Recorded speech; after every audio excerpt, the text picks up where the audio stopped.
Hello दोस्तों, आप सभी का मेरे YouTube चैनल मैथ XYZ में स्वागत है। तो दोस्तों, आज हम पढ़ेंगे कुछ विज्ञान के प्रश्न। जंतु विज्ञान जिसे जूलॉजी भी कहते हैं के जनक कौन थे? अरस्तु। नेक्स्ट है वनस्पति विज्ञान जिसे बॉटनी भी कहते हैं, उसके जनक कौन थे? थियोफ्रेस्टस। नेक्स्ट है चिकित्सा शास्त्र का जनक किसे कहा जाता है? हिप्पोक्रेटस। ओके। एंटीबायोटिक्स अधिकांशतः प्राप्त होते हैं, कहाँ से प्राप्त होते हैं एंटीबायोटिक्स? जीवाणुओं से। ठीक है। तो दोस्तों, यदि एक जीवाणु कोशिका प्रति 20 मिनट में विभाजित होती है तो 2 घंटे में कितने जीवाणु बनेंगे? तो ये हम इसका आंसर आएगा 64। कैसे बनेंगे भाई? पहली 20 मिनट में बने 1 के 2, फिर अगली 20 मिनट में बने 40 मिनट में, टोटल 40 मिनट में बन गए 2 के 4, 60 मिनट में बन गए 4 के 8, मतलब 1 घंटे में 8 बन गए। तो नेक्स्ट 1 घंटे में 8 8 64 बन जाएंगे। ठीक है। नाइट्रोजन यौगिकरण में कौन सी फसल सहायक होती है? तो कौन सी फसल सहायक होती है दोस्तों? जितने भी फलीदार पौधे होते हैं वो सारे नाइट्रोजन यौगिकरण में सहायक होते हैं। ठीक है। नाइट्रोजन स्थिरीकरण में लेग हीमोग्लोबिन का क्या कार्य होता है? ऑक्सीजन का वो अवशोषण करते हैं, ऑक्सीजन को अवशोषित कर लेते हैं वो। कौन सा रोग बैक्टीरिया से होता है? तपेदिक रोग जो होता है वो बैक्टीरिया से होता है। वह विज्ञान जिसका संबंध जीवधारियों के अध्ययन से होता है क्या कहलाता है? जीव विज्ञान, बायोलॉजी। ठीक है। नेक्स्ट है फाइकोलॉजी में किसका अध्ययन किया जाता है? शैवाल, जो एल्गीज जो होते हैं ना, पानी के अंदर जो रहते हैं एल्गीज जो पौधे होते हैं, उनका अध्ययन होता है फाइकोलॉजी में। ठीक है। पर्यावरण का अध्ययन जीव विज्ञान की किस शाखा में होता है? किसमें होता है? पारिस्थितिकी में। ओके। अगला क्वेश्चन है माता पिता के गुण उनकी संतानों में किसके द्वारा स्थानांतरित होती है? तो किसके द्वारा होती है? डीएनए के द्वारा होती है, गुणसूत्रों के द्वारा होती है। ठीक है। नेक्स्ट है पुरुष में पुरुषत्व के कौन सी गुणसूत्र संयोजन उत्तरदायी होता है? तो किसके लिए होता है? पुरुषों के लिए पैदा होने के लिए या पुरुष होने के लिए क्या उत्तरदायी होता है? एक्स और वाई गुणसूत्र का होना जरूरी है। ठीक है। लेडीज के अंदर क्या होता है भाई? एक्स होना जरूरी होता है। ठीक है। एक सामान्य मानव शरीर कोशिका में गुणसूत्रों की संख्या कितनी होती है? 46। कितने गुणसूत्र होते हैं? 46। ठीक है। मनुष्य में नर का गुणसूत्र समीकरण होता है XY। मनुष्य में नर के लिए कौन सा होता है? XY और मादा के लिए XX। ओके। बच्चों के लिंग निर्धारण के लिए उत्तरदायी क्रोमोसोम होता है पिता का।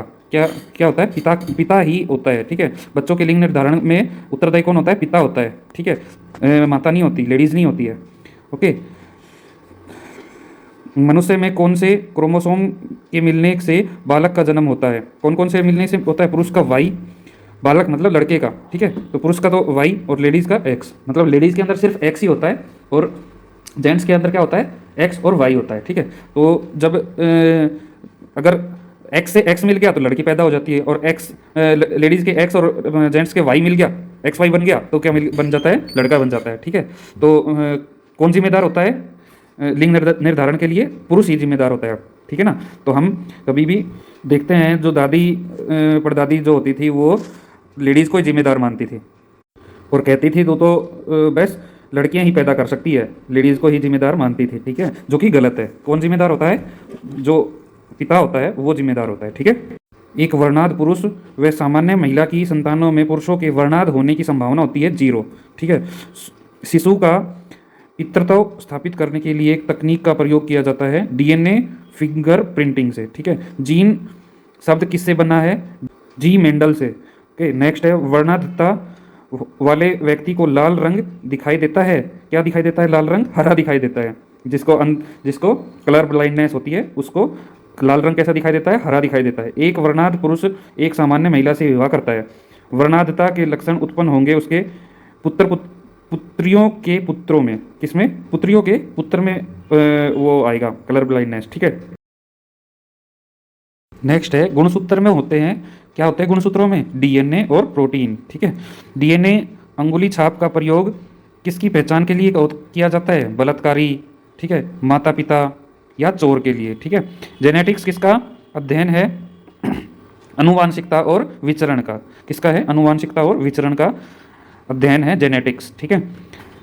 संसार में किस जीव की संख्या सर्वाधिक है? किसकी है? मछलियों की। ठीक है। सबसे विषैली मछली कौन सी है? पाषाण मछली। कौन सी? पाषाण मछली। ये एक मछली 10 व्हेल को एक बाइट से मार सकती है। ठीक है। मच्छरों के नियंत्रण हेतु प्रयोग होने वाली कीट भक्षी मछली कौन सी है? गेम्बूसिया। कौन सी? गेम्बूसिया। जल से बाहर निकल जाने पर मछलियां मर जाती है क्योंकि वे सांस नहीं ले पाती। ठीक है। शार्क मछली में कितनी हड्डियाँ होती हैं? होती नहीं है। शार्क मछली में हड्डियाँ होती नहीं है। एम्फीबिया बनता है जल और स्थल दोनों पर ही रहने वाले पशुओं को क्या कहते हैं? एम्फीबिया। एम्फीबिया एम्फीबिया ठीक है। घोंसला बनाने वाला एकमात्र सांप कौन सा है? King cobra. किंग कोबरा घोंसला बना के रहता है, ठीक है। पहला क्लोन पशु डोली किसका था? भेड़ का। जो डोली जो पहला क्लोन पशु बनाया गया था वो कौन था भाई? किस जानवर का बनाया गया था? भेड़ का। ओके दोस्तों। तो दोस्तों अगला है, कौन अंडे देता है और सीधे बच्चे पैदा नहीं करता? तो कौन करता है ऐसा? एकिडना। कौन सा क्या करता है? एकिडना, ठीक है। किस सर्प का भोज्य मुख्य रूप से अन्य सर्प होते हैं? किसका होता है? नागराज। जो अपने देश में, जो भारत देश में जो काले नाग पाए जाते हैं ना, उनको बोलते हैं नागराज, ठीक है। उनका क्या होता है? वो क्या करते हैं? अन्य सर्पों को खाते हैं।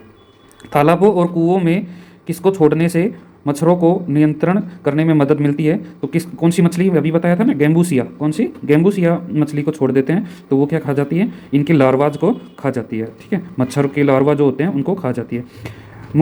मधुमक्खी में पुंधुप जो ड्रोन होते हैं वो क्या होते हैं? जननक्षम नर होते हैं। क्या होते हैं? जननक्षम नर होते हैं, ठीक है। वो जनन कर सकते हैं, ओके। कंपोत दुग्ध उत्पन्न करता है पक्षी। कौन सा भाग हाथी के गजदंत के रूप में बदलता है? तो कौन सा बदलता है? दूसरा कुतंक। डार्विन फीचिंग का प्रयोग किस रूप समूह के लिए किया जाता है? तो किसके लिए करते हैं भाई?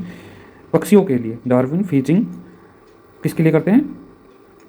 पक्षियों के लिए उपयोग में लाते हैं, ओके। कुछ रेगिस्तानी छिपकलियां अपने मल को शुष्क आकार में निष्कासित करती है। इससे किस प्रकार की मदद मिलती है? तो जीवों का पर्यावरण के अनुसार अनुकूलन, मतलब हैबिटेट। वो उस पर्यावरण में हैबिटेट हो जाते हैं, ठीक है। जैसे कि ऊँट हो जाते हैं राजस्थान रेगिस्तान के, हैबिटेट हो जाते हैं। मछलियाँ हो जाती है, पानी से हैबिटेट हो जाती हैं, ओके। इसी तरह से वो भी एक हैबिटेशन ही है, ओके। डायनासोर थे तो मेसोजोइक सरीसृप होते हैं। किसकी उपस्थिति के कारण गिरगिट रंग बदलते हैं? के वर्ण की लवक के कारण। पृथ्वी पर सबसे बड़ा जीवित पक्षी कौन सा है? विशालतम जो जीवित पक्षी होता है वो कौन सा है? शुतुरमुर्ग। डुगोन नामक समुद्री जीव जो कि विलोपन की कगार पर है क्या है? एक स्तनधारी है। न्यूजीलैंड में पाया जाने वाला उड़नहीन पक्षी है कीवी। वो उड़ नहीं सकता, ठीक है। आखिरी वो पेरिक्स है, जुरैसिक युग का सर्व पुरातन पक्षी, सबसे पुराना पक्षी है। पेंगुइन चिड़िया कहाँ पाई जाती है? कहाँ पर मिलती है? सब जगह पर, अंटार्कटिका में।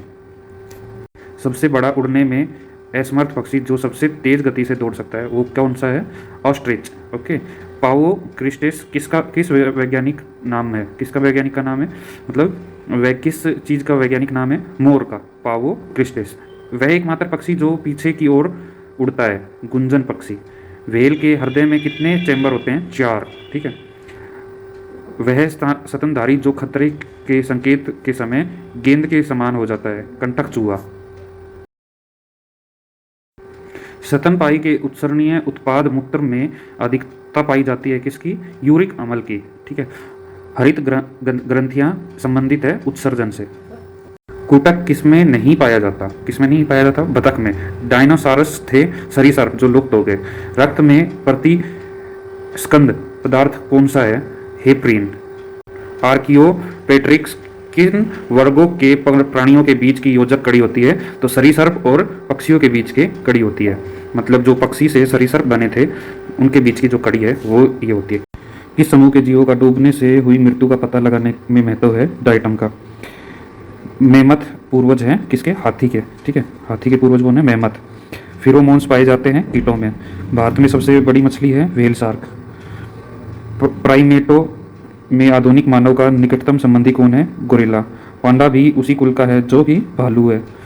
अधिकांश कीट श्वसन कैसे करते हैं? वातक तंत्र से, ठीक है दोस्तों। तो दोस्तों आपको अगर हमारी वीडियो अच्छी लगती है हमें लाइक शेयर एंड कमेंट कीजिए। हमारे चैनल को भी सब्सक्राइब कर दीजिए। Okay bye, love you all.